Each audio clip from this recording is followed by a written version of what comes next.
اللہ کے نام سے شروع کرتا ہوں جو بہت ہی مہربان ہمیشہ رحم فرمانے والا ہے۔ آپ فرمائیے میری طرف وحی کی گئی ہے کہ بڑے غور سے سنا ہے قرآن کو جنوں کی ایک جماعت نے، بس انہوں نے جا کر دوسرے جنات کو بتایا کہ ہم نے ایک عجیب قرآن سنا ہے، راہ دکھاتا ہے ہدایت کی، بس ہم دل سے اس پر ایمان لے آئے،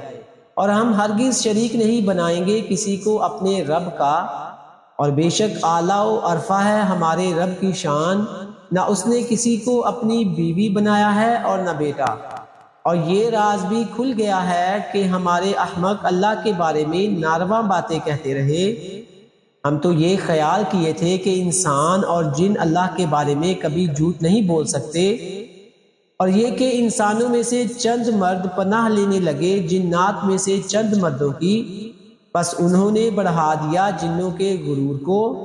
اور ان انسانوں نے بھی یہی گمان کیا جیسے تم گمان کرتے ہو کہ اللہ کسی کو رسول بنا کر مبعوث نہیں کرے گا۔ اور سنو، ہم نے ٹٹولنا چاہا آسمان کو تو ہم نے اس کو سخت پہروں اور شہابوں سے بھرا ہوا پایا، اور پہلے تو ہم بیٹھ جایا کرتے تھے اس کے بعض مقامات پر سننے کے لیے، لیکن اب جو جن سننے کی کوشش کرے گا تو وہ پائے گا اپنے لیے کسی شہاب کو انتظار میں، اور ہم نہیں سمجھتے اس کی کیا وجہ ہے۔ کیا کسی شر کا ارادہ کیا جا رہا ہے زمین کے مکینوں کے بارے میں، یا ان کے رب نے ان کو ہدایت دینے کا ارادہ فرمایا ہے؟ اور ہم میں بعض نیک بھی ہیں اور بعض اور طرح کے، ہم بھی تو کئی راستوں پر گامزن ہیں، اور اب ہمیں یقین ہو گیا ہے کہ ہم زمین میں بھی اللہ تعالیٰ کو ہرگز عاجز نہیں کر سکتے اور نہ بھاگ کر اسے ہرا سکتے ہیں۔ اور اے جن بھائیوں، ہم نے جب پیغام ہدایت سنا تو ہم اس پر ایمان لے آئے، بس جو شخص اپنے رب پر ایمان لاتا ہے تو اسے نہ کسی نقصان کا خوف ہوتا ہے اور نہ ظلم کا، اور بے شک ہم میں سے کچھ تو فرما بردار ہیں اور کچھ ظالم۔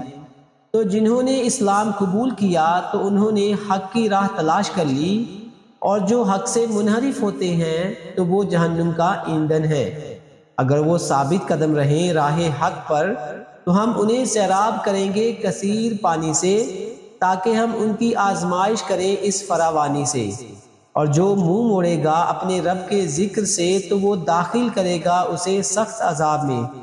اور بے شک سب مسجدیں اللہ کے لیے ہیں، بس مت عبادت کرو اللہ کے ساتھ کسی اور کی، اور جب کھڑا ہوتا ہے اللہ کا خاص بندہ تاکہ اس کی عبادت کرے تو لوگ اس پر ہجوم کر کے آ جاتے ہیں۔ آپ فرمائیے میں تو بس اپنے رب کی عبادت کرتا ہوں اور شریک نہیں ٹھہراتا اس کا کسی کو۔ آپ فرمائیے اللہ کے اذن کے بغیر نہ میں تمہیں نقصان پہنچانے کا اختیار رکھتا ہوں اور نہ ہدایت کا۔ آپ فرمائیے مجھے اللہ تعالیٰ سے کوئی پناہ نہیں دے سکتا اور نہ میں پا سکتا ہوں اس کے بغیر کہیں پناہ۔ البتہ میرا فرض صرف یہ ہے کہ پہنچا دوں اللہ کے احکام اور اس کے پیغامات۔ بس اب جس نے اللہ اور اس کے رسول کی نافرمانی کی تو اس کے لیے جہنم کی آگ ہے،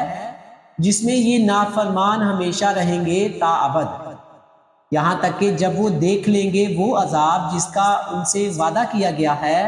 تو انہیں پتہ چل جائے گا کہ کون ہے جس کا مددگار کمزور ہے اور جس کی تعداد کم ہے۔